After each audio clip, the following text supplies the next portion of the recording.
Hello everyone, welcome back to the next video. In this video I will show you how you can apply flash mode or enable flash mode to an image capture on live camera preview, as well as set the zoom ratio for a live camera preview in native Android application with CameraX. So let's get started. So here you can see the output. So I'll just give the camera permission first, and okay, I'll just dismiss this particular thing you are not able to see. So here is our take photo button. Okay, and here you can see I have zoomed it in quite a lot.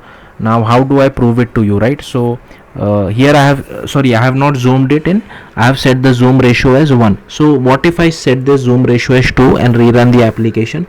So keep looking at this. I'm not moving my device. I'll just keep at it. Let's rerun our application. Obviously I don't have any useful drop down as such to immediately apply that, but hopefully now here you can see I'm holding the device in the same position, but here you can see this is how the zoom in effect looks like. You can increase the zoom. Okay, now if I click on take photo as well, here you can see the flash effect has taken place and it has captured the photo. And if I just go to my photos app as well, images, if I quickly show it to you, here you can see this is how the image looks like. So if you want, there are different types of flash mode. I have just set it as flash mode auto, but there is flash mode on and flash mode off as well.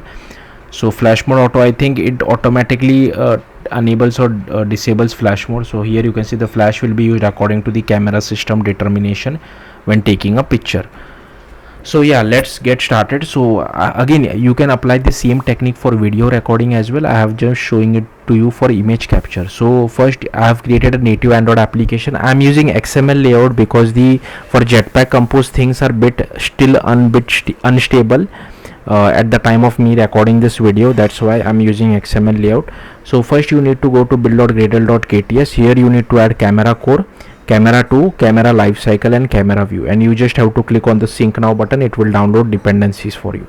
Then you need to go to android manifest.xml. Here you need to add uses feature of Android hardware camera permission, as well as write external storage permission. Then you need to go to activity underscore main, and here you just have add this preview view where we set the width and height, and here we constrain it to all sides of the screen. Then here we have one button as well, so where we set the width and height as wrap content. Here we give it some ID. Here is our text called take photo, and here we constrain it to the bottom of the screen. Then here we have this main activity as well. So this is our main activity. So firstly, these are all the imports, so feel free to pause the video and just copy all these imports which are there. Then here is our image capture. This is our camera executor. This is the viewfinder preview view. This is our button. This is for checking the camera permission, and if camera permission is granted, then we just call start camera over here. Then inside on create, we initialize the viewfinder as well as our button. Then here we add a click listener to our button where we call take photo. If all permissions are granted, then we call start camera, else we call request permission. Then here we initialize our camera executor. So here is our take photo where we get hold of our image capture. This is here we specify a name using simple date format. Then here we use content values dot apply by passing the display name, mime type, and if Android version greater than P, we also set the relative path. Then here is our image capture output options as well.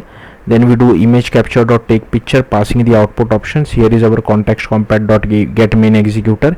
Here we override the on image saved.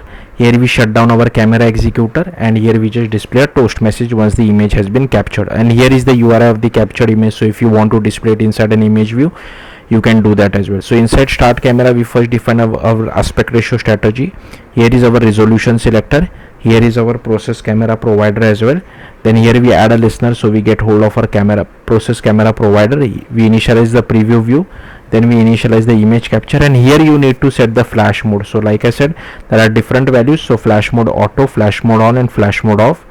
Set resolution selector, set the capture mode. Here we get hold of our default back camera.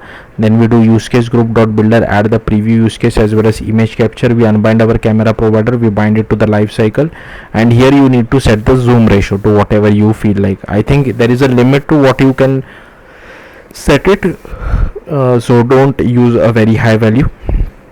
And then here is one method for requesting permissions, and one method to check whether we have granted all the permission. Then inside on destroy, shut down our camera executor. Then here we have this file name format as well as required permission as well. and if Android version less than equal to P, we also pass the write external storage permission. So yeah, that's all there is to it. If you have any questions, do let me know in the comments. Thank you for watching. Bye.